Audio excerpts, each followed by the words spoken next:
WalterFootball.com After Dark show for August 16, 2023. We're doing another 2023 fantasy football mock draft. This is PPR, 12 team.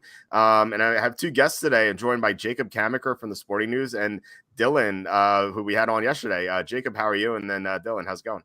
Doing great. Happy to be here. 3-man booth for a mock draft. Doesn't get much better than that at this time of year. Yeah, Dylan, how's it going since yesterday?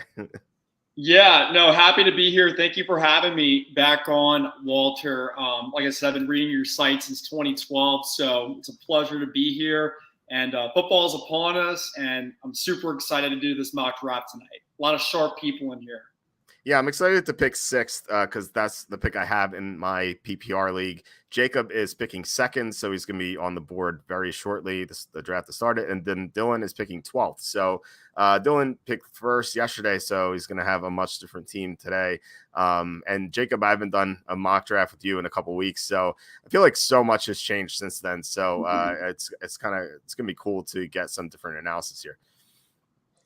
Yeah, definitely. And last time I was in here, I was in the 11th spot. Now I'm in the 2, so complete borderline complete opposite of where I'm selecting last time. So we've got 2 players selected out here for the second pick. So we'll see who ends up going first, and then I'll get whoever doesn't go of those, unless someone shocking goes number 1. Well, it looks like we got timed out for Herd. Not a good start. So you're up. What are you doing here? So I actually did. That was a surprise pick. Jamar Chase at 1 to me was not what I was expecting. I thought it was going to be Justin Jefferson. So I've got both Jefferson and Christian McCaffrey on the board here for me. Man, I have such trouble passing on running backs early. I think Justin Jefferson's probably the right pick. So, you know what? I'm going to go with Jefferson because I want to see what happens if I pass on the running back. I know McCaffrey's not going to get back to me. And I usually don't like to spoil who I'm interested in, but yeah, Sloppy Steaks took McCaffrey right after me. So I thought it was going to be a choice between those 2 guys, but I want to see what happens if I take a receiver early. Am I going to get a good running back coming back to me? That is a big time question here.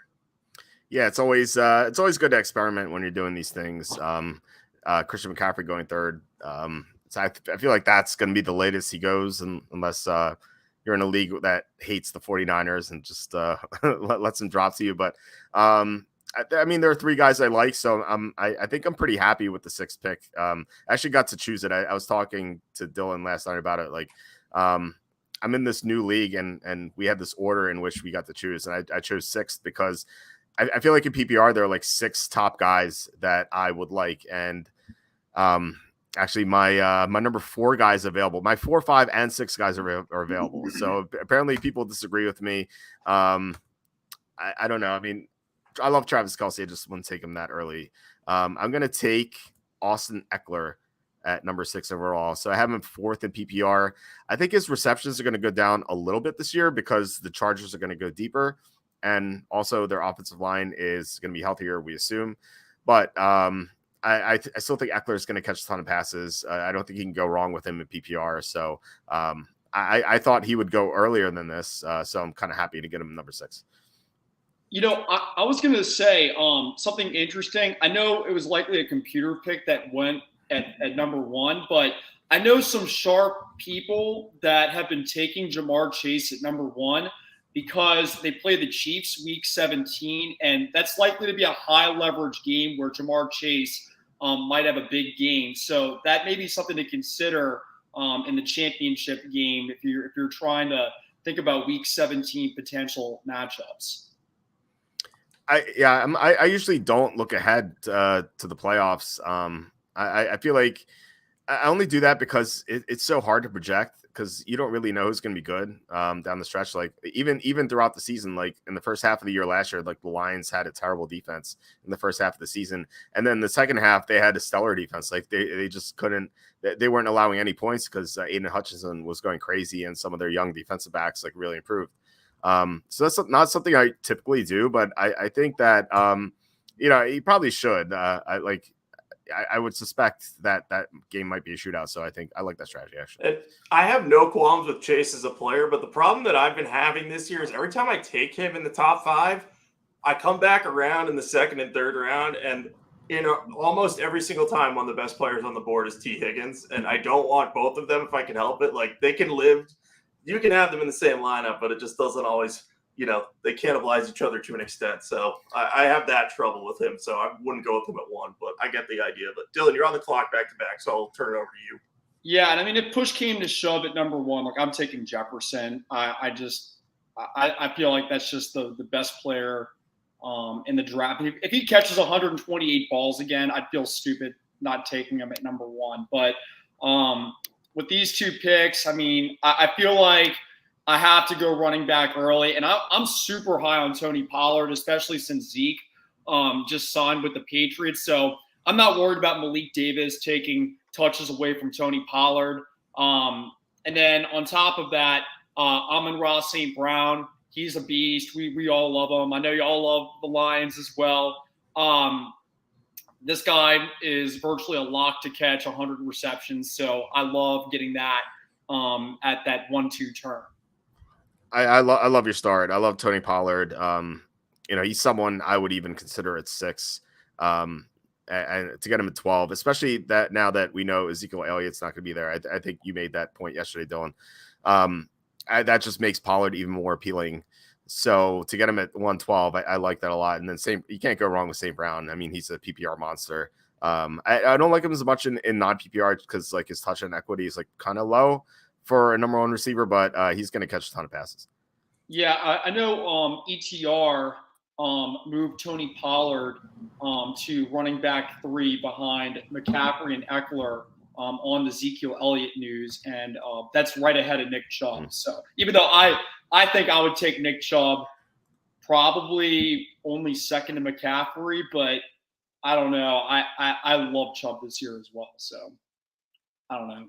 Yeah, I love Chubb as well. So I'm up right now. I think I'm going running back. And this guy's not known as a great PPR guy, but he caught more passes last year. And I think it was because they had to change an offensive philosophy. I am concerned about his workload. So there's a chance he might get injured. But I mean, Derrick Henry's upside, it just like kind of speaks for itself. So I like Henry, getting him in the middle of the 2nd round. I was going to target Devontae Adams, Garrett Wilson, AJ Brown, CeeDee Lamb, St. Brown as well. Like if any of those receivers got to me, but they're all taken off the board. And then the next top guy available was Henry. So I'm definitely happy with that in the middle of the 2nd round. Yeah, I wanted Henry to make it back to me, and I'm kind of upset that he didn't. Now I'm on the clock, and Jahmyr Gibbs is gone, and that's upsetting to me. He's been in the 2nd round a lot lately, I feel like. He's really steamed up. Yeah, people are catching on to the fact that he's going to be good. I'm desperate for a running back at this point, and there are only a few that I like left. This is a little bit of a swing, but I'm going with Jonathan Taylor. I know that he's in a contract dispute with the Colts right now, and that could end poorly for me, but among the top backs on the board that are left that have good PPR potential, he's really one of the only ones that I like. And really the top 2 guys are potential holdouts, and Taylor could at least get traded if things go south with the Colts. And if not, I think that they're going to be a run heavy team because Steichen comes from the Eagles tree. The Eagles were a top 5 team in run play percentage last year. And I imagine that will be the approach once again this year as they break in a young rookie quarterback in Richardson who's not really ready for prime time yet as a passer. I mean, as long as he makes it back and his ankle's okay, he should have a great year. You're up again. Yeah, I was looking at Patrick Mahomes. If I didn't need a running back so badly, I might have taken him in the 2nd round. Might have been a little early.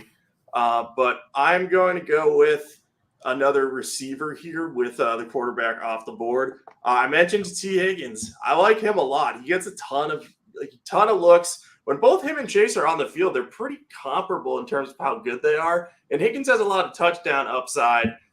He's going to get a lot of targets from Burrow as offenses focus more on Chase. So I actually think Chase being on the field will benefit T. Higgins. So I'm happy getting him at this point as part of a high volume passing attack. And he's in a contract year too, correct? Yeah, he is. So he's going to be looking to prove himself. So there's a lot of reasons to like T. Higgins and not a lot to dislike him at this spot. Yeah, so a bunch of receivers I wanted went off the board. I missed Olave. That happened very quickly. Devontae Smith, T. Higgins, Jalen Waddle, like those are all guys I had my eye on. So maybe it's like it's kind of a learning lesson to like maybe go receiver in the second round. Because there's a couple running backs I still like here. And I usually don't like to start triple running back. I really don't, because they have high volatility and it just could lend itself to having just a bust of a team.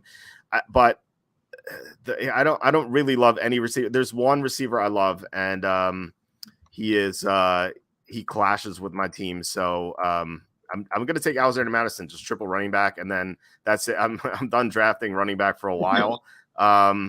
But I love Madison. I think he's going to have a huge year. I know he's going in like 4th round ADP usually, maybe even lower in some leagues or some drafts. But I have high expectations from him this year. And there's no receiver I really want here except for one. And I'll mention him as soon as he's taken. But you'll probably guess who it is, because I have someone from his team, and I just didn't want to double up from the same team. I did that once by accident a long time ago, and just did not end well. Just like a big mistake. Yeah, I love Madison. I think that even though his ADP still 4th round, like you mentioned, he's absolutely worth grabbing aggressively ahead of ADP, just because you anticipate a Dalvin Cook like workload for him. So I mean, you can't go wrong with that pick there at pick 3. So yeah, Keenan Allen was the guy. I already have Austin Eckler, so just having both on the same team is just like asking for trouble. Yeah, there are gonna be some spike weeks when Herbert throws touchdowns to both those guys, but usually, I mean, if Eckler scores a touchdown, that's a touchdown that Keenan Allen's not scoring. So the Chargers are notorious for having dudes like Donald Parham and Stone Smart just steal touchdowns. You're like, why is this happening? It's very annoying when you have them both. So I get why you'd avoid them both. Dylan, I think you're up. Yeah, and I mean, look at the talent drop off already. I mean, it's tough out there. Just looking at these picks already,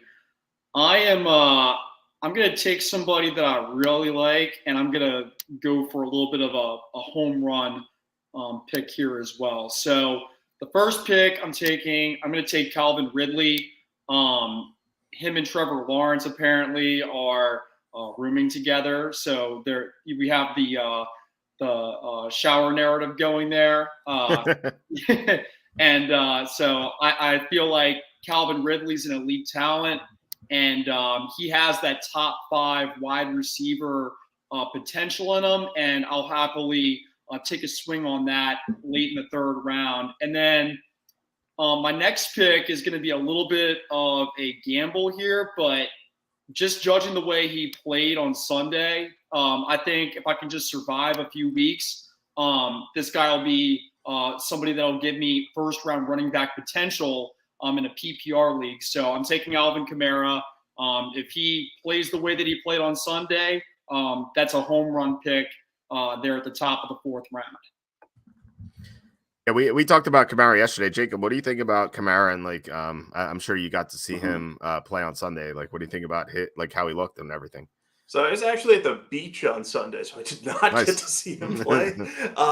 But I did watch the highlights. So from what I saw, he looked like he had a little more burst, and maybe he was dealing with an injury last year that we just didn't know about. So I don't mind taking him in the 4th round, taking a swing on him and saying, hey, I'm going to pick up, maybe handcuff him with Jamal Williams later or do something along those lines. I think it's a decent pick at that point. So I see the strategy there. It looks like you're up, Walt. You taking a 4th running back? No, as tempting as it is, I'm not going running back again.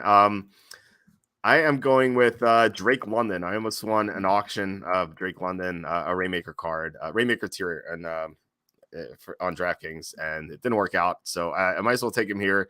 I love Drake London this year. I think he's going to have a big season. And like obviously the quarterback situation is the only issue there, but I mean, we've seen like even if it's like Taylor Heineke, we've seen Terry McLaurin produce with Taylor Heineke. We've seen John Dotson produce with Taylor Heineke. Like, I'm not worried about that at all. If it's Desmond Ridder, I mean, he's can't be worse than he was last year, right? So And London's going to have more experience now. So, and he's the unquestioned number one in Atlanta. So I'm a big London fan. Yeah, I like that pick. I think that the Falcons are going to be good. I think they're going to win the division. We were having a big debate about the NFC South at Sporting News today in our NFL meeting, and wide variety of opinions there. But I think if the Falcons do win the division, like I expect them to, I think London's going to have a big year. So grabbing him in the 4th round as your number one receiver is a pretty decent choice, I think. Well, I want to ask you about the conversations of the NFC South, but you're up anyway. So what are you doing here? So I need another running back. I'm going Kenneth Walker. I know that he's going to have some competition for his job, but at this point in the 4th round, I feel like he's worth taking because Pete Carroll's just such a ground-dominant head coach, and I know Walker's been banged up a little bit with the groin, but if he's healthy, we saw what he can do last year. And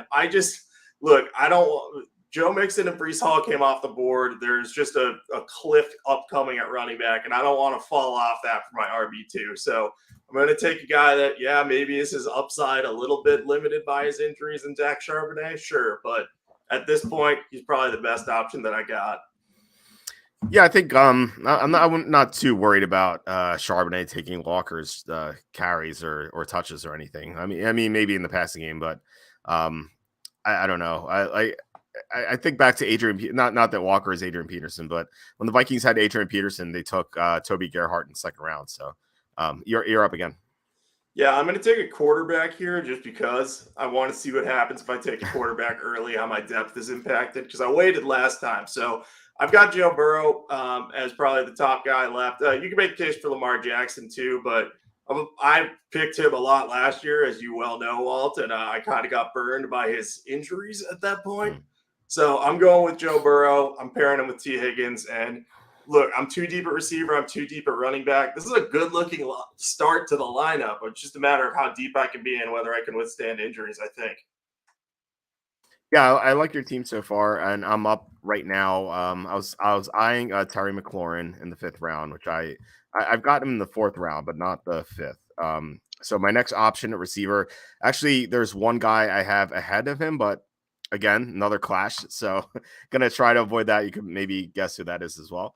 I'm gonna go Brandon Ayuk. I've been talking about him a lot. I think he's I like his value more than Debo. I mean, he's not counting on those rushing attempts that the Debo Samuel lost to Christian McCaffrey, and Brandon Ayuk has some big games, and I suspect that Brock Purdy is going to be healthy. We'll see about week 1, but like he's been throwing a lot in practice, so I'm not too worried about his injuries right now. But we'll see. Maybe things will change. So Mike Williams went. He was not the guy that I had higher, but he's another guy I was interested in. Like I said before, the Chargers are going to go deeper this year with Kellen Moore there. So Mike Williams is definitely going to benefit from that. So I like Williams, but again, I have Eckler, so I couldn't really take him. What's up with these people taking Javonte Williams so early? I mean, he's coming off a torn ACL. Sean Payton, literally talked Samaje Perine coming into Denver because he promised him a big workload. I just don't like that pick in the 4th round there by whoever Team 7 is. So yeah, I don't get it either. I think that people underestimate how difficult it is to come off the torn ACL for running backs and receivers as well. They just don't produce unless your name's Adrian Peterson. So unless Javonte Williams is the next Adrian Peterson, I don't see him having a great year. The other issue with that is that team, not only is Javonte Williams their RB2, but they have Jerry Jeudy too. So if you're going to take a chance on Javonte Williams, take him as your RB3 for sure. And definitely don't have one of his top receivers on your team. I do like all of the other of Team 7's picks. All of those look good to me, but Javonte Williams stands out as one that if you had gone Kenneth Walker there, I'd be saying, wow, that might be the best team so far. Yeah. Dylan, you're up. Yeah. I'm going to take this guy. I'll talk about these 2 picks in a second. Let me just figure out where I want to go with this next one. I have a lot of options available, and there's a lot of players that I like at this spot. Should I go running back here? How much time do I have here? 20 seconds. Oh, I got time. All right. whatever. I'll take this guy. Just continue to load up at receiver and running back. So my first pick is DeAndre Hopkins. I understand DeAndre Hopkins is a little bit older, but dude can still play, and I expect him to command a pretty large target share in Tennessee. He gets 25% target share in Tennessee. I feel like he's worth taking late in the 5th round. And then Isaiah Pacheco, I love him as a running back 2, potentially running back 3 once Kamara finishes his suspension. He runs angry, and just the idea of investing in a Chiefs offense that'll be in the red zone very often seems very appealing to me. And plus, they're getting rid of they're getting rid of Clyde Edwards-Helaire probably. So Isaiah Pacheco seems to have that role on lock as their RB1. So getting that in the 6th round makes me pretty happy there, and I'm liking this start so far to the draft. Yeah, Hopkins was the receiver I couldn't take because I have Derrick Henry. But yeah, I definitely like him a lot in the 5th round. Like I would have taken him at 506 if I didn't have Henry. And then Pacheco, we talked about him yesterday. He's going to have a lot of chances for touchdowns. I'm actually posting a value page for running backs and receivers, I think tomorrow. And Pacheco is definitely going to be on it. So I definitely like where he's going. Feels like he should be going higher. I don't understand why he's lasting until the 6th round. Yeah. Yeah, go ahead. Oh, and I was going to say Pickens was somebody else I was considering, but I wanted to grab a solid RB2 at that spot. Yeah, that makes sense. Yeah, I don't know why Damian Harris went. That's a little weird. So I am up. I'm going to go with ahead of James Cook too. That's a bad. I don't like that pick.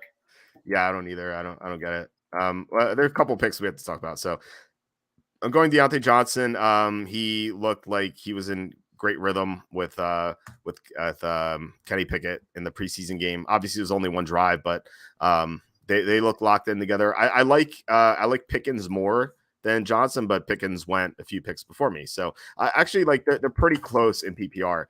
If there's a standard, I would like Pickens definitely a lot more than Johnson, but in PPR, I think Johnson's like very close. And you could even argue Johnson over Pickens in PPR. I wouldn't, but I think you could. So this team 11D, he took Fields and Herbert. And I don't think that's computer because that pick didn't happen right away. That Justin Herbert pick didn't happen right away. Like he like thought about it and he took Herbert. So I don't know what's going on there. I definitely wouldn't advise it. I don't even like quarterbacks early, let alone 2. So obviously that is not something I would do. And yeah, Damian Harris, I don't get that pick at all. Jacob, you took Khalil Herbert. Yeah, I did. I was looking for another running back with upside, and I like Herbert. I could have gone – there are a lot of guys at this range that you could have gone with, but I think he was probably my best option because I liked how he looked in that preseason game, and I think that he's going to emerge as the top running back there. If I'm wrong, it's going to backfire spectacularly taking him in the 6th round, but 6th round is where I like to start taking risks like that. And with this pick in the 7th round, I'm having trouble figuring out where I want to go. Probably receiver. I think I'm going to go with the guy I took last time, and I'm just going to get this in before the buzzer, I hope. Is that who you wanted? That was who I wanted, Jahan Dotson. Look, he had 7 touchdowns on 35 catches last year with inferior quarterback play. Sam Howell looked really good. Dotson had 3 catches for 72 yards in Howell's lone start last year. No touchdown, but that was against a good Dallas defense. I think along with McLaurin there and Howell, I think that's going to really help Dotson as he progresses. Yeah, I'm a big fan of Dotson. I've said repeatedly that the only reason I'm passing on McLaurin in the 4th is because Dotson keeps falling to me in like round 7. And I don't want both. So I'd rather just get Dotson in the 7th round, but in this draft, McLaurin went 5th round, so I definitely would not have passed on him there. Just like at some point, you have to take that guy. So I'm up again, and gonna keep taking receivers because I went triple running back early. Let's see here. So my top receiver plays for a very crappy offense. I can't say I'm excited about this pick, but I think he has a high enough floor that he's sort of safe. It's Marquise Brown. We saw what he did last year with when Hopkins was serving that suspension. He was a PPR machine. The problem is that was Kyler Murray and not Colt McCoy. But I feel like they can figure out how to get him the ball. Like they're going to do that. And there's no Hopkins to take away his target share. So like I said, I'm not super excited about it. The 7th round I think is okay. Just like looking for receivers here. Yeah. Oh wait, you go, Jake. I'm sorry. Oh no, I was just gonna say, like, Brown as a 4th receiver is a fine pickup, even on like a bad team. They'll have to throw a lot too. That's the other part of it. Yeah. What were you saying, Dylan? Oh, I was gonna say Sam Howell threw a beautiful touchdown to Dotson in the preseason game. So I love that pick. Yeah, that's good. Like I like Howell. I'm kind of I'm definitely way more optimistic about the Redskins than most people are. All right, Dylan, you're up again. So it looks like Team D is definitely computer. So you're up with 2 picks. Yeah, and I'm glad I went heavy running back and all of that early because I mean these picks now are pretty rough. I might consider quarterback here. All right. I am going to go ahead and take how much time do I have here? 17 seconds. All right. I'm going to go ahead.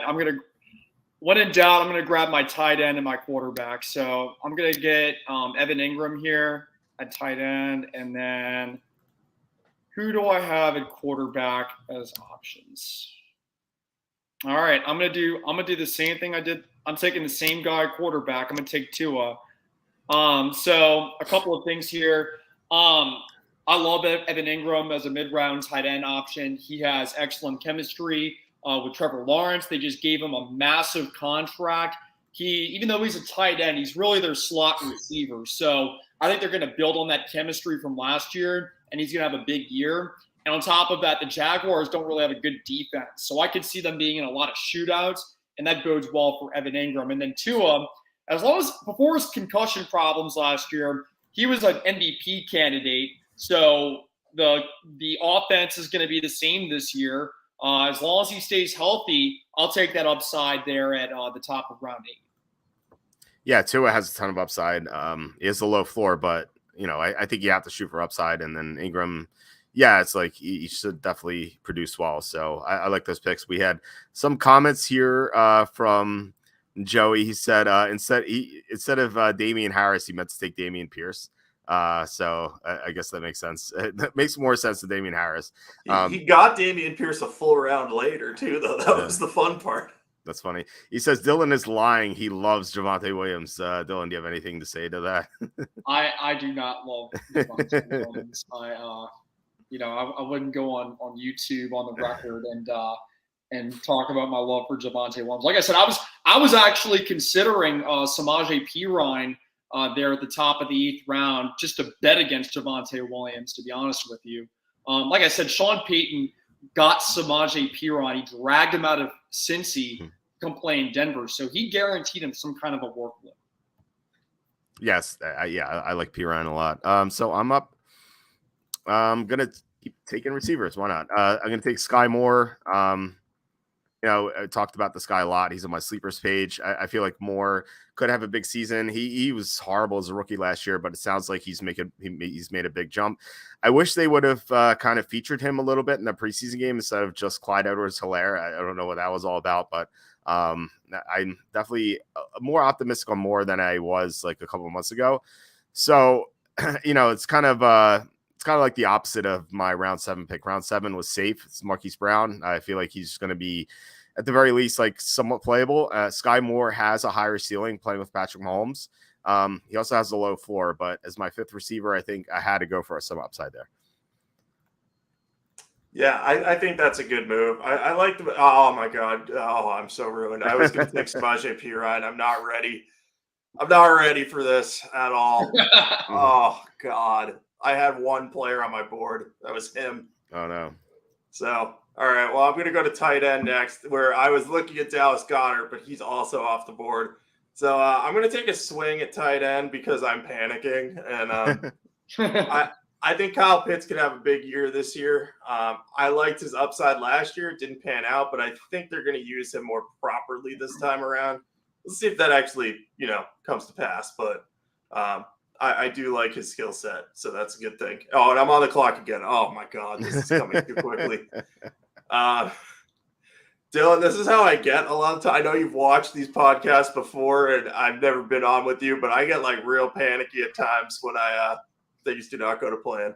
I feel like they should at least give us a minute, and not 45 feels a little too fast here. I was going to ask you guys too. I mean, I'm very familiar with the NFC South. I'm obviously a Saints fan, but I don't let that blind me from how good my team actually is and anything. But I'm really surprised by how high you guys are on the Falcons, because I understand they've made some upgrades to the roster this year, but I would feel way better about them if they were playing Heineke and not Ritter.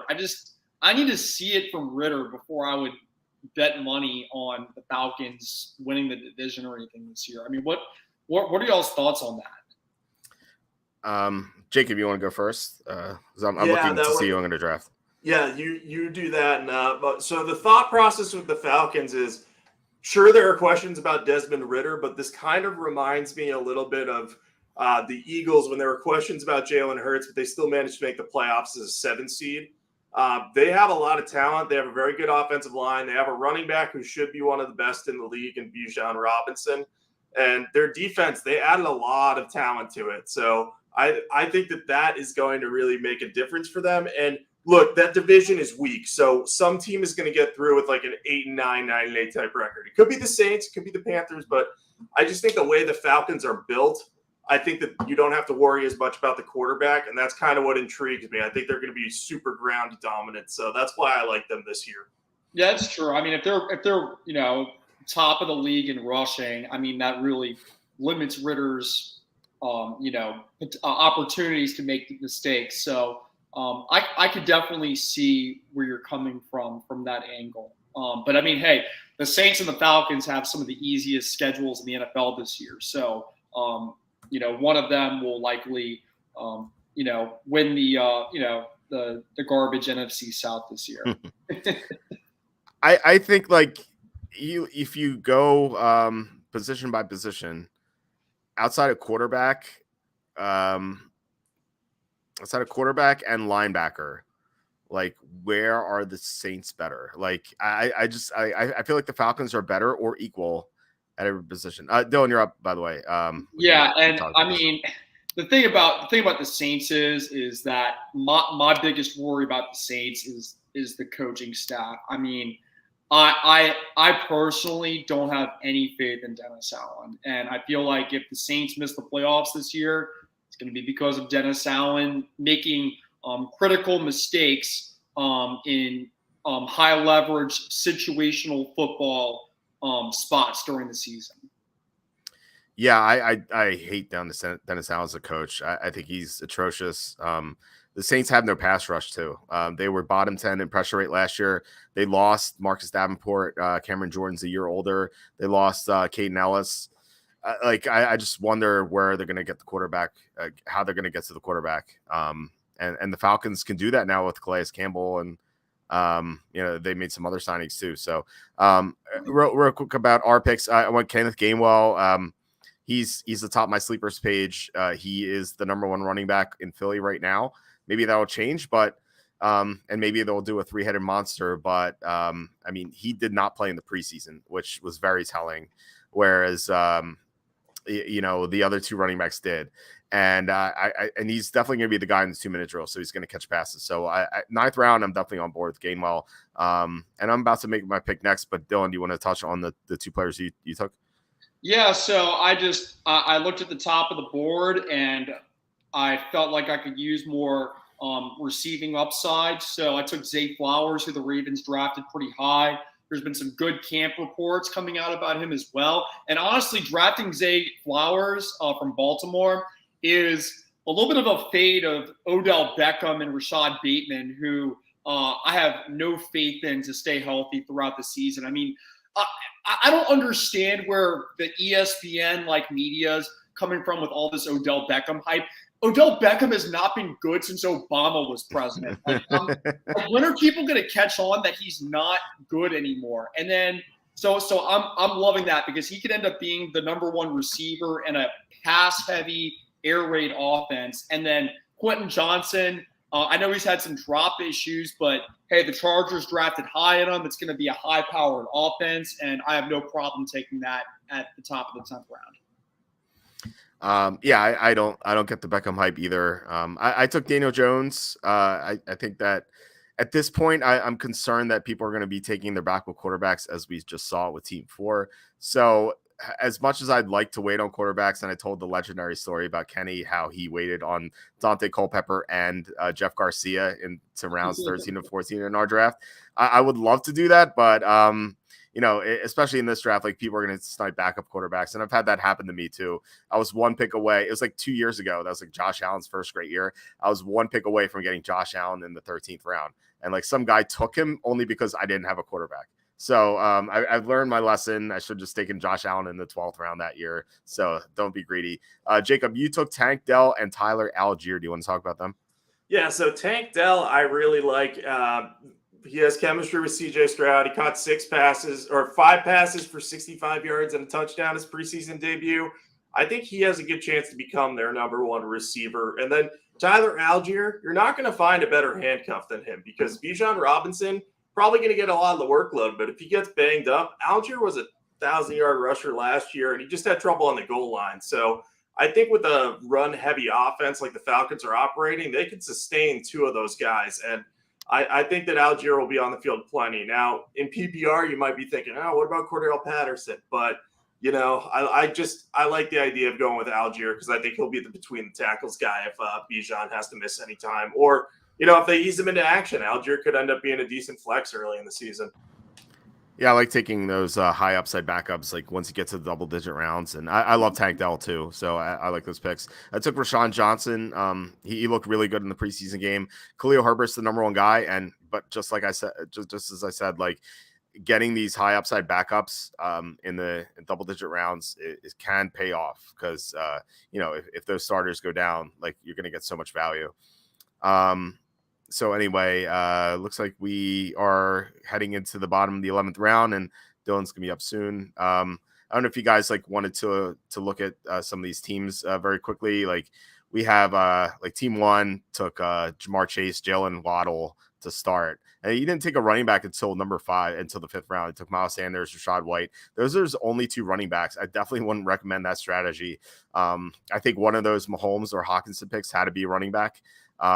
Like Kenneth Walker, or no. I mean, I guess J.K. Dobbins or Pacheco. Like, I think I would have taken Pacheco at 412 if I were him. Just his running back depth is so bad. And I don't know, if you go double receiver early, you don't need to take a 6th and 7th receiver here. So I don't like the strategy. But this might be auto draft, though, by the way. I'm not just talking about nonsense because this is a computer. Yeah, it's definitely possible. I think they may have checked out halfway through because they keep sneaking up on me that second pick. Okay. So that's my guess as to why there have been a lot of receivers come off the board. But I think early someone was still drafting those picks live. So I would not recommend only going one running back in the first 5 rounds if you can help it. Like obviously there's going to be situations where you do that, and if you get an elite guy, it's fine. But Miles Sanders is all you're coming away with. You might end up in a little bit of trouble. Yeah. Dylan, you just took Tyler Boyd and Tank Bigsby. Yeah, I took Tyler Boyd just because if T. Higgins or Jamar Chase miss some time, Tyler Boyd will instantly become a very strong receiver to put into your lineup. I love the idea of having a good receiver that's getting the ball thrown to him by Joe Burrow. So that seems like a great pick to take there at the bottom of the 11th round. And then Tank Bigsby, I mean, look, the camp reports have been really good. He could be the preferred choice for pass down work over Travis Etienne. And I could just see the coaching staff ending up doing a split between those 2 running backs and getting that kind of value in a very strong Jaguars offense at the top of the 12th round seems like good value to me.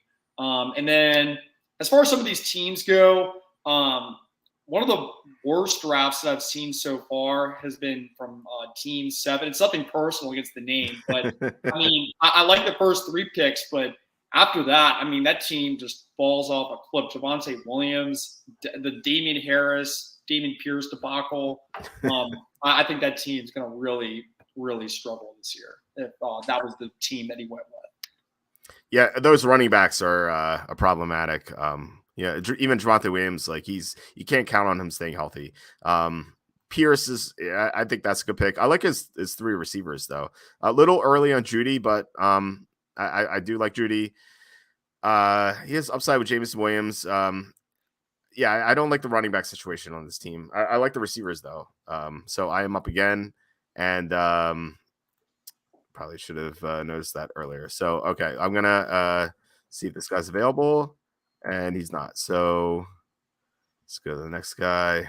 I was going to say, Jacob, I like the Darnell Mooney pick there late in the 12th round. People are taking DJ Moore super high for some reason. I think Darnell Mooney's going to put very similar numbers this year in that Bears offense. So to get that way later in the draft seems like a slam dunk pick there. I love it. Yeah, Mooney was rough last year. I say that as someone who traded Deion Jackson for him, and one of the saddest fantasy football trades probably ever. But I just like the idea of having one deep threat guy on your PPR team. And I went with him and Jaden Reed, rookie for the Packers, because he's going to probably be the slot guy and may get a lot of dump offs from Jordan Love. So I like my receiving core. Walt, looks like you ended up with Donovan Peoples-Jones while you were trying to add KJ Osborne to the fold, is my guess. Yeah, it was like 2 seconds later. Like all the guys I was looking at were taken recently. Like I tried to look up Tajay Spears, he was gone. I tried to look up John Mechie, he was gone. Yeah, the next guy was KJ Osborne, who's also gone now. So I have to come up with a new idea, unfortunately. Jaden is also on the list. I know you took him. I think you took him. Yeah. I like that pick a lot. He won the slot job in Green Bay. So he's going to be in line for receptions. So definitely a fan of that. Yeah, I have we have 2 more picks left to go. Dylan, you took KJ Osborne and also Jerome Ford. What do you like about those guys? Yeah, KJ Osborne is going way later in drafts, but at least for right now, he's the number 2 receiver in Minnesota. That's a very high-powered offense. It's going to be in a lot of shootouts. So getting him super duper late in the draft, and God forbid anything happens to Justin Jefferson. I mean, getting this guy late in the draft is going to just absolutely smash for your team. And then Jerome Ford, look, he's Nick Chubb's backup. Kareem Hunt probably not coming back. Something happens to Nick Chubb, getting the starting running back in Cleveland, which is a run-first offense with Kevin Stefanski, getting that in the 14th round seems like great value to me later on in the year. So why not? Yeah, for sure. I took Van Jefferson. Actually took 2 Rams here. It's not as big of a deal late in the draft, but Higbee, I didn't talk about him. He caught a lot of passes last year for a tight end, and it's because the Rams didn't have anyone who could catch passes outside of Cooper Kupp besides Higbee. And even though the Rams couldn't block, like Higbee still blocked a lot, and he still caught a ton of passes. And their offensive line could be better with Steve Avila there. So maybe if he blocks like even a little less, his receptions could go up even further. Van Jefferson, I like as potential Rams number 2 receiver. I feel like one of these guys has to go off. Like maybe Puka Nacua. There's some hype about him, but Van Jefferson is definitely someone I have my eye on, and he's on my sleepers page. So one pick I didn't get to talk about. Like I took Rashawn Johnson at 1106. Jalen Warren got picked at 1105. I was going to take him. I love Jalen Warren. Seems like he's going to be catching passes in Pittsburgh, even though Najee Harris can do it. But like he and Najee Harris might split it 50-50. And like with that in mind, like to get Warren in the 11th round, like that just is a steal. So I'm up again and I have to pick a defense. Well, actually, I don't have to pick defense, but I'll just do it. I'm going to take the Redskins defense because they play the Cardinals in week 1. Dylan, I think you took them yesterday, so I'm going to steal your defense here. So that wraps up my draft. Jacob, you took Steelers defense. Any thoughts about that? So I was just reading the Sporting News top 200 defensive rankings because I only knew that Washington played the Cardinals in week 1. I have no idea who the Steelers play. I think it's probably the 49ers, if I remember correctly. Yep. This is Brock Purdy coming off an injury. And the Steelers, we talk about this a lot. They were really good last year with TJ Watt on the field, 8-2 record. Just so much more pressure and such better coverage. So I figure as long as he's on the field, Pittsburgh's going to be viable. And they're rated among our top 12 on sportingnews.com. So I figured I'll take them and see where Washington ends up going. I figured it would be either you or Dylan who took them. And lo and behold, we were correct. All right. You guys want to talk about your teams? Let's go left to right. So Jacob, you go, then I'll go, and then Dylan. All right. Yeah. No, I like my team. I'm glad I went with this kind of more balanced strategy. Last time I waited on a quarterback and it worked out. But I felt like I was a little thin at running back last time with the way I took things. This time with Jonathan Taylor, Kenneth Walker, Khalil Herbert, Jerick McKinnon, Tyler Algier, I feel a little more confident at the position. Obviously, if Taylor does hold out, then this becomes a massive risk. But if he plays, I'm pretty confident that one of those 3 backup type running backs I have is going to pan out as a flex level talent. So I'm good with that. And then my receiving core, Jefferson, Higgins, and Dotson is a really strong unit. And then I have a few dart throw upside guys, a couple rookies in Darnell Mooney there. I really like that. Burrow's good. I would have liked a better tight end than Kyle Pitts. I was hoping for Dallas Goedert there, but alas, that did not happen. So maybe I should have taken Darren Waller there, but I was trying to change things up a bit. But this team has a lot of upside. I think the downsides with it are pretty small, just at the running back position. And if I were ever to get into trouble, I would have to trade bait at receiver, probably needed to get an upgrade to help me there. So I'm happy with this team, and the Burrow to Higgins connection might end up being a make or break factor for this team overall. Yeah, I like your team for sure. My team, I started triple running back. I just couldn't pass up Alexander Madison in the 3rd round, even though I started double running back. In hindsight, just looking at this, instead of Henry, I wish I would have gone with one of the receivers like Olave, Waddle, or Higgins, and then I could have gotten Madison as my RB2. And then as my RB3, I think I would have gone with Dameon Pierce in the 7th round. But since I did go triple running back, I wanted to go receiver heavy after that. When Drake London, Ayuk, Deontay Johnson, Marquise Brown, Sky Moore, I think like a nice mix of like safety and upside there. And then I went with another running back to Kenneth Gainwell. My quarterback's Daniel Jones. I like this rushing upside. Higbee's my tight end, and talked about him. So not a bad team considering triple running back, but ideally I think one of these 2 running backs would be a receiver. By the time I got here at 306, all the receivers I wanted were gone. And like Drake London was one of the receivers I was considering at 306 anyway. So like that, I don't have a problem with the Madison pick. It's just like I said, in hindsight, I think I would have gone a receiver over Henry. But yeah, I guess you learn from every mock draft you do. Dylan, what about your team? Yeah, I'm really happy with the way the draft fell to me. Getting Tony Pollard, who he's somebody. One thing about fantasy teams that I really like is I like to have a nuclear threat on my team, and Tony Pollard is somebody that can score anytime he touches the ball. So I love grabbing that at the end of the 1st round. Amon-Ra St. Brown, super safe receiver pick. He's a PPR monster, going to catch 100 balls this year in a high-powered Detroit offense. And then Calvin Ridley there in the 3rd round. He is arguably Trevor Lawrence's favorite receiver as a training camp, and he has that elite upside that he could end up as a top 5 wide receiver there in Jacksonville. Alvin Kamara, he looks very healthy. Nick Underhill, who is the best Saints reporter in my opinion, he wrote about how Kamara changed trainers and is on a new routine to work on his explosiveness. And also he had some muscle imbalances as well that he got corrected. So we saw that in the game on Sunday when he played. And also the Saints just have a better quarterback playing that can at least dump off the ball to Kamara. So I expect him to have a big year once he comes back from his suspension.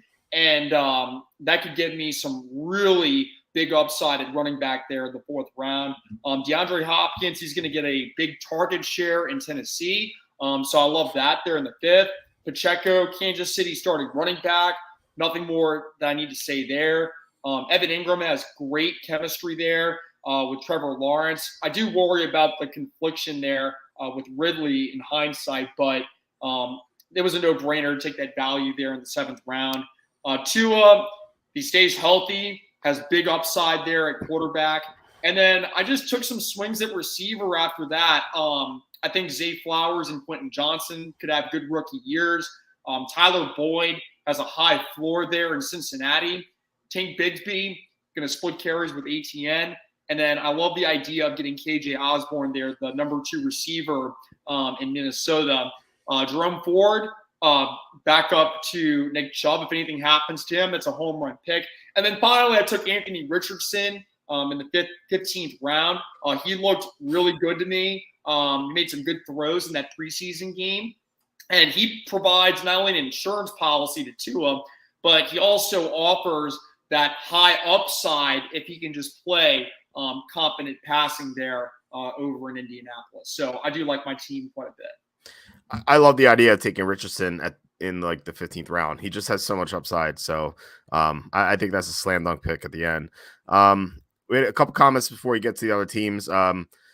Joey saying, Walter, do you think Javonte Williams is healthy since he's playing in the next preseason game and in PPR league he can catch 80 balls? Well, I think P. Ryan's going to handle a lot of the receiving work, but like remember that Saquon Barkley played right after his torn ACL as well in 2021, and he just wasn't good. Like he got re-injured. I think Javonte Williams is coming back way too soon. It's just asking for him to aggravate some of his injuries. I think he should wait till like the second half of the year to come back. It's just coming back way too soon. Now maybe he's a freak athlete like Adrian Peterson who like ran for 2,000 yards after his torn ACL. It happens. Like there's exception to every rule. And so it's not 100% that Javonte Williams is going to bust, but we've seen so many cases of running backs and receivers coming off torn ACLs who just don't produce up to their level the next year. So I would just rather be safe and avoid him and Breece Hall and just like go after them next year because their ADP is going to be lower if they fail this year. That's what happened with Saquon Barkley. I think he was going like late first, early second in 2021, even coming off the torn ACL. And yeah, he's saying it's hurt in the 3rd game. Saquon Barkley tore his ACL in week 2. That's even earlier than Javonte Williams. That was week 4, by the way, with Javonte Williams. So it's even 2 weeks earlier, and Saquon Barkley was not 100%. So, I mean, Saquon Barkley is a freak athlete, and he couldn't come back 2 weeks earlier than Javonte Williams did. So, I would just avoid these guys. And like I said, his ADP is going to be lower next year. Just take him next year. And it'll pay off. So I just I would avoid them. But and by the way, Walter, did you see how bad Denver's offensive line got manhandled in that preseason game? Like I'm not sure I want to take any bets on that offense right now. It looked bad. Now maybe it was preseason; they weren't focused or at all. Like they have talent on that offensive line with Bowles and McGlinchey and Powers. Like they have good players. So I was kind of surprised by how bad they were, but I got to think that they're going to be better soon. So in the regular season, and the fact that they were embarrassed in that preseason game, like I feel like they're going to come out like on a mission and try to be better. But like I said, like the Javonte Williams, the knee thing just scares me. I just McGlinchey didn't play. Joey said. I think Bowles was playing though. But yeah, I didn't notice McGlinchey, but yeah, their line will be better. I just worry too much about that knee. All right, Bob Hurd saying I was drafting, lost connection, taking the dog out, would not have taken that many receivers. Okay, so that makes sense. So we talked about team 1. So about team 3, Sloppy Steaks, who always drafts with us. He took McCaffrey and Gibbs as his top 2 running backs. And then he went heavy in receiver, Devontae Smith, Mike Evans, Terry McLaurin. Love all those players. James Cook in the 6th is a steal. Not as high on Jordan Addison in the 7th, but I could see the upside. So I don't hate the pick. I just not a huge fan. But then he went back strong with P. Ryan, Charbonnet, Geno Smith in the 10th is good value for a quarterback. I like the team overall. Spears was a great sleeper pick. So is Menchie. Yeah, this is a really good team. Yeah, I think this team's rock solid. I really like the running back depth. James Cook in the 6th round. I was going to take him if he got to me. He actually sniped me a couple times with Cook and P. Ryan. And Maybe not Tyjae Spears, but Spears at that point was on my radar. So just a lot of really good picks here. And the McCaffrey-Jahmyr Gibbs duo could end up carrying this team to a championship. So I really like how this team approached how they were drafted. And hey, this proves you can wait till the 10th round to get a quarterback. You might have to switch them up a few times during the year, but Geno Smith's just fine. He should just be fine. If worse comes to worse and he regresses, you find someone else. So you don't have to go with the early guy unless it's good value. Yeah, I think Sloppy Steaks is a great team. Devontae Smith is an absolute baller. I love getting him there in the 3rd round. As far as the rest of his team goes, I think Zach Charbonnet is a good pick there in the 9th round. He looked really good in that preseason game. And just with Seattle, just the idea that these guys are going to play some of the worst defenses in the NFL twice this year makes me want to take players from that roster. So overall, I mean, this team's very strong and would probably make the playoffs. Team 4 not as high on this team, so you can't complain about Hill. But then Ramondre Stevenson, when the Patriots signed Ezekiel Elliott, Stevenson's still the RB1 there, but Elliott's going to take the goal line carries. Josh Jacobs is, I think, fine in round 3, but there is risk there because he's holding out. Who knows when he's going to come back? Breece Hall is coming off the torn ACL. Christian Watson is he's paired with Jordan Love, so we don't know how he's going to produce.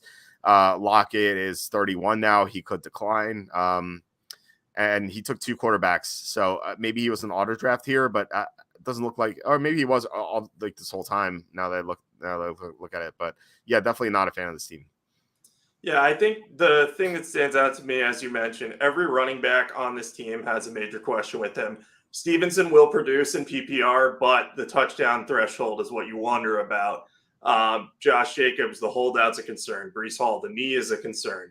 A.J. Dillon, is he going to get those goal line carries that he got last year? And how is the split with Aaron Jones going to look? And then Clyde Edwards-Helaire, is he even going to make the team? So running backs are a lot of risk there. There's some stuff to like. I love Tyreek Hill in this lineup. But yeah, this is not one of my preferred teams of the bunch that was drafted. Yeah, and I mean the other thing too is this is a PPR league. I don't like that he took not only. I mean, it'd be one thing if he took 3 good running backs like Walter did, but this team has 3 running backs with major red flags. So I don't like that, and it really hurt his receiver depth down the pipeline as well. So I think that will eventually cost his team further down the line as the season progresses. So I don't see Team 4 making the playoffs if this were an actual league. So Team 5, Salt, he took a tight end and quarterback early with Travis Kelce and Jalen Hurts. So without even looking at the rest of the roster, I'm like, okay, his running back and receiving depth might be hurting. His running backs are Mixon, Akers, Connor, which like the depth there isn't bad. It's just like he doesn't have a stud. So did he make it up with the receivers? He has Olave to start, which is fine, but then Godwin's is number 2, which is not ideal. It's ideally number 3. Then Jackson Smith and Jigba is number 3. Then Romeo Doubs, Zay Jones, Michael Gallup. Like these guys are not very impressive. So I've said this before, if you go tight end early, you can't go quarterback early as well. Given how bad the depth is at running back and receiver, like you have to pick one. You can't do both. So instead of Jalen Hurts, I would look at Alexander Madison as my RB1, and then you don't have to take James Conner here in the 7th. You can go Marquise Brown, Michael Thomas, Cortland Sutton, Sky Moore, and suddenly like your overall depth is better. And then you're like, okay, what do I do at quarterback? So in the 10th round, you could take Kirk Cousins, Geno Smith, or or maybe 7th round you go to Deshaun Watson or something like that. So or Tua. So that's how I would have done it. If he wanted to experiment, like that's definitely fine because, like I said before, it's time to you can experiment in mock drafts. Like that's what they're for. But I just don't like this build. I do like this Jalen Warren pick, as I said before, but overall, I don't like how this team was built. It's funny because I actually don't mind how they ended up at running back, considering how long they waited. Like Joe Mixon and James Conner don't excite me, but one of them's liable to pay out. But the problem is the receiving core for PPR is just pretty weak, and that's a big problem. So Kelce and Hurts will get the team to a certain extent, but if that receiving core kind of collapses in on itself without a true number 1 option or number 2 option in addition to Olave, it's kind of tough to trust that team. Yeah, I feel like this team is very boom or bust. Travis Kelce, he's going to be 34. I mean, decline's going to happen at some point, but on the other hand, if Mahomes just throws the ball to him nonstop again, he stays healthy, then that's fine there at the first round pick. Chris Olave is a baller. I like that. I just get a little worried as well about taking quarterbacks so early there with Jalen Hurts, but I don't have anything bad to say about Jalen Hurts. But other than that, I just worry about team implosion with Connor and Cam Akers. I could just see a world where the Rams are really bad and it hurts their ability just based on game script from them getting a lot of rushing attempts because they might be throwing the ball a lot. So I don't like the upside with Team 5. All right, so Team 7, Dylan's daddy. We talked about them. I don't know if you guys have anything new to say about this team. Obviously, this Damian Harris thing was a mistake, so can't say anything bad about that. And it is funny that they got Pierce later.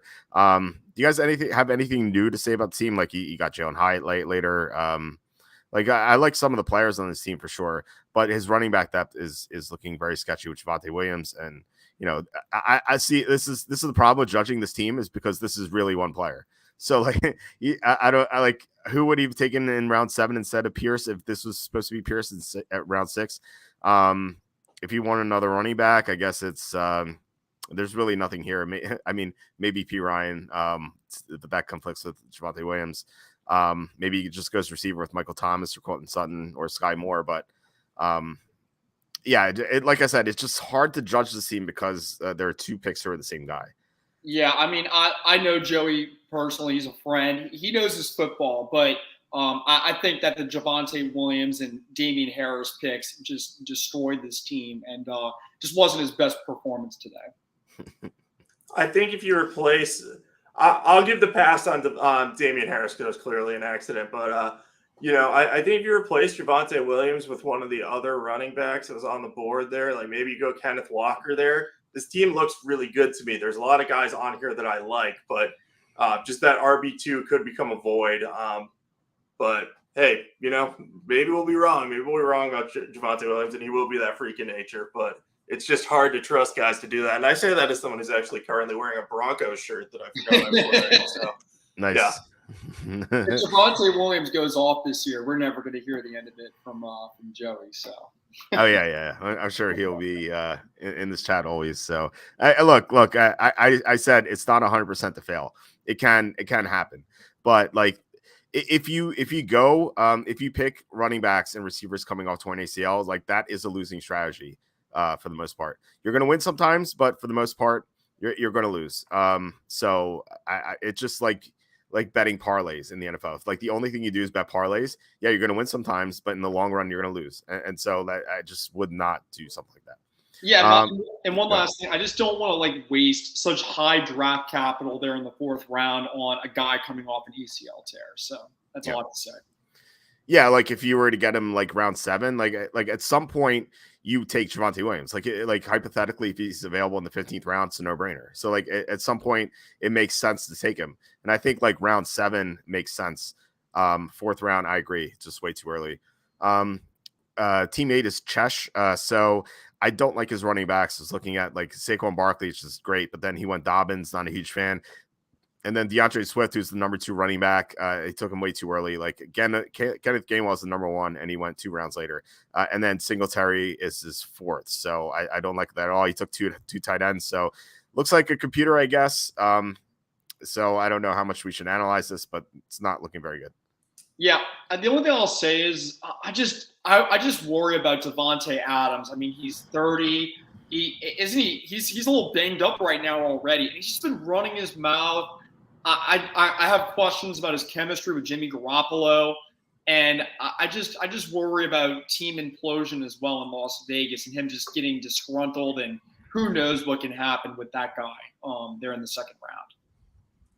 I like Josh Allen in the 4th round. I will say that, but there are a lot of potential pitfalls in the first 5 rounds. I think Barkley and Allen are the 2 best picks, but I think Adams will be okay. But he's a guy who, like you said, Dylan, if that team implodes, he could end up on the trade block too. And that can always screw with dudes when they end up on new teams mid-season. In the NFL, it's a lot harder to integrate yourself as opposed to like MLB or NBA or NHL. So I'll be keeping a close eye on how things play out in Las Vegas.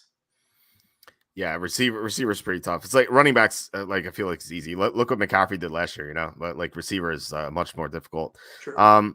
Joey's a joke. So let's see if this team is better than Dylan's daddy. So he went double receiver to start with Stephon Diggs and Garrett Wilson. I love that pairing. Then running back, ATN, Aaron Jones, Jamal Williams to start the season. Looks good to me. I wouldn't draft Patterson. He's the third running back on the team. Like I'm all good. I'm all good with taking number 2 running backs in teams, but not number 3. But I mean, whatever. That's 12th round. Lamar Jackson, not a fan because he hasn't finished the past 2 seasons, and they're going to air it out more with Monk in there. So I don't know. I think I'd wait on a quarterback. Maybe wait till round 7 and get Watson or Tua or Prescott or Rodgers. Just wait. You don't have to take Lamar Jackson that early. But I do like his receivers a lot with Diggs, Wilson, Pickens, Michael Thomas. I'm not a big Gabe Davis guy. I just wouldn't draft him, but the rest of his team looks pretty good until he went 2 tight ends later. I guess like Taysom Hill's not a real tight end, but like that's more of a DFS play. That's not real fantasy. So I wouldn't take Taysom Hill, but overall I like this team. Yeah, I like it too. I like the receivers quite a bit. Like, do I have some issues with Michael Thomas and Gabriel Davis? Yeah, because they burned me last year. But at the same time, they're 4 and 5. So if one of them pans out, this team's fine. And Brandon Cooks is there too. And I actually like him as a 4th receiver. So having him as a 6th receiver is pretty good. And for a team that only spent 4 picks on running backs, this isn't the worst room, really. I think Jones and ETN, you're fine starting them. And Jamal Williams, first 3 weeks of the season should be a perfectly fine fill-in. So I think you scour the waiver wire for running backs, and this team ends up being pretty good overall. Questions about Lamar Jackson's health, but that's about the range that he's going. I probably wouldn't take him there because I was burned by him this team has a lot of guys I was burned by last year, basically. That's what this boils down to. But so I like some of them, but they've hurt me in the past. Yeah, I like Team 9. I like some parts of it. I like the name first of all, but I think the receiving core is very strong. And while the running back room leaves some to be desired, he has enough good receivers that he could maybe trade one to a desperate team and get another running back. So I think it's fine overall. And I agree with everything you said, Walt, about Lamar Jackson. I mean, I get that he has MVP upside, but this dude's gotten hurt last 2 years, and now he's going to be making much lower percentage throws to Odell Beckham and Bateman, who can't stay healthy. I don't know. I wouldn't take him that high there, and I agree with what you said. All right, Team 10 is Steeler Virginity. I don't like this team very much. I obviously Bijan and Brown look great, but then after that it kind of falls apart. Although Cooper's good. Najee Harris is going to be relinquishing half of his workload to Jalen Warren. DJ Moore is in an offense with a run-first quarterback. So despite what we saw with that 62-yard touchdown, I don't like Moore as much as I did in the past. Like I still think he's okay. 5th round, I think it's a little too early. George Kittle is going to be blocking more if Mike McGlinchey's replacement's not very good. Then he goes to David Montgomery in the 8th round. I don't know. I mean, he's going to score touchdowns, I guess, but or so we think. But they drafted a running back at number 12 overall for a reason, and Montgomery's not going to get carries over him. I like Elijah Moore. I like Deshaun Watson. Then we get to Devon Achane, who has upside, but he's like the 5th running back or the 4th running back on that roster right now. So I think you could make that pick later. 10th round is still sort of a significant pick where you don't like completely go upside. I don't like that. I don't get the Nico Collins love. Zamir White has nice upside, but overall, despite some really good pieces here, I don't like the team very much. I like DJ Moore more than you do. I think Justin Fields is going to make strides as a passer that maybe Moore might not have the same ceiling that he once had, but I do think he's going to get a lot of catches and targets. But I agree with you about most of the other weaknesses of this team. Najee Harris scares me because that offensive line is still an issue in run blocking. So I think they're going to have to throw a lot. And he can catch passes out of the backfield in PPR, but if he's splitting touches with Jalen Warren, it gets a little scary after that. And, the rest of the running back core, there's some upside there. Montgomery could end up being the lead back if Jahmyr Gibbs goes down. Devon and Shane could emerge. Elijah Mitchell has been good when he's healthy, and Zammy White might take over for Josh Jacobs. But, they all have question marks. Basically all the non Bijan Robinson backs have questions. So I think there's enough here that I'd probably be like, this might not be a playoff team. Yeah, I agree with everything you said. I do not want – I'm not touching Najee Harris and David Montgomery with a 10-foot pole. David Montgomery is just bad at football. He sucks. And I think Jahmyr Gibbs is going to get a lot of that workload. Najee Harris, like you said, is going to be splitting carries with Warren.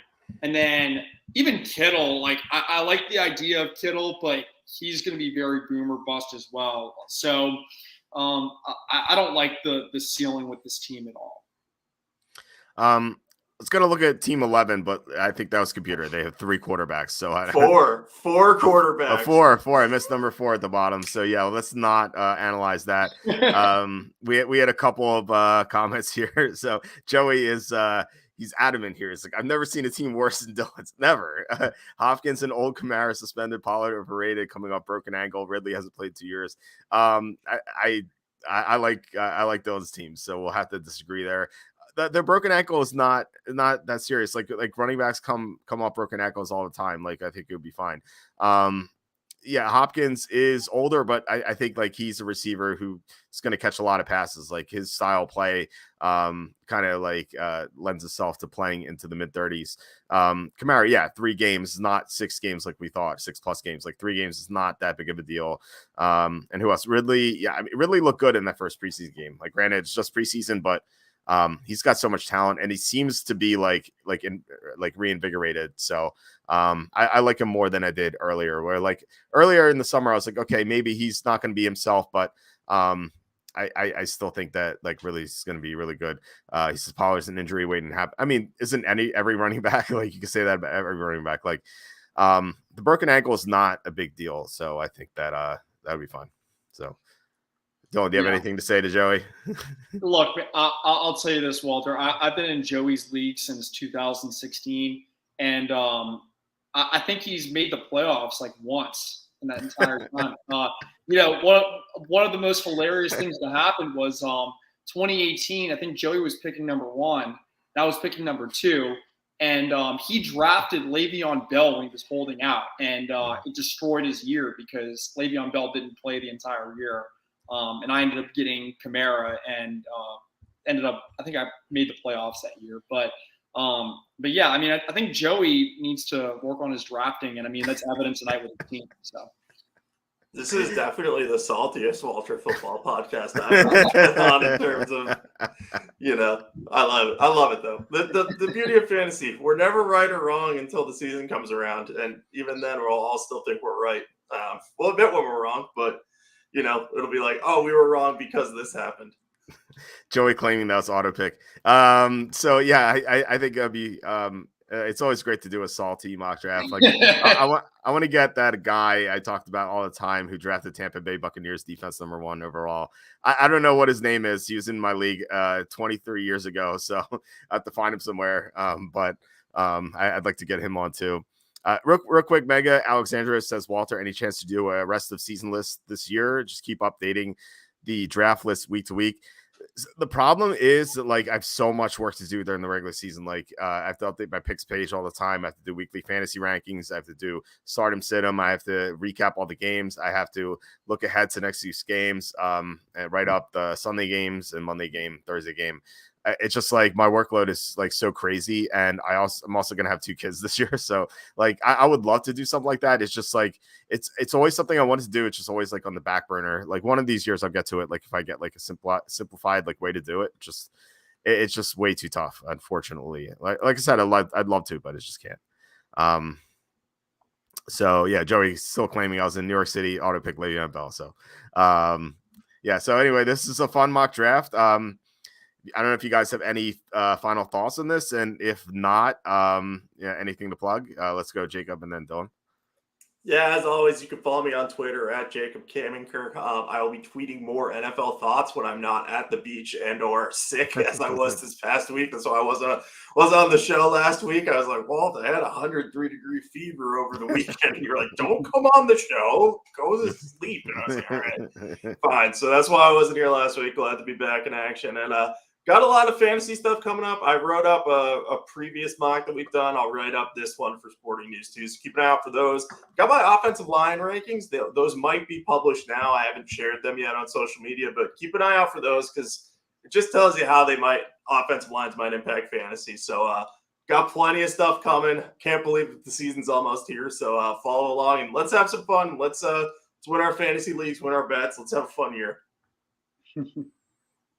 Yeah, Dylan. So I don't have anything really to plug. I might occasionally tweet about complaints about Dennis Allen or something, but primarily my social media is weather-related stuff, so it's not really relevant to this. So anybody that's watching, I defer to Walter and Jacob's work for football picks and fantasy advice. Walter has won me a lot of money over the years, and I just love reading his site. So go visit WalterFootball.com.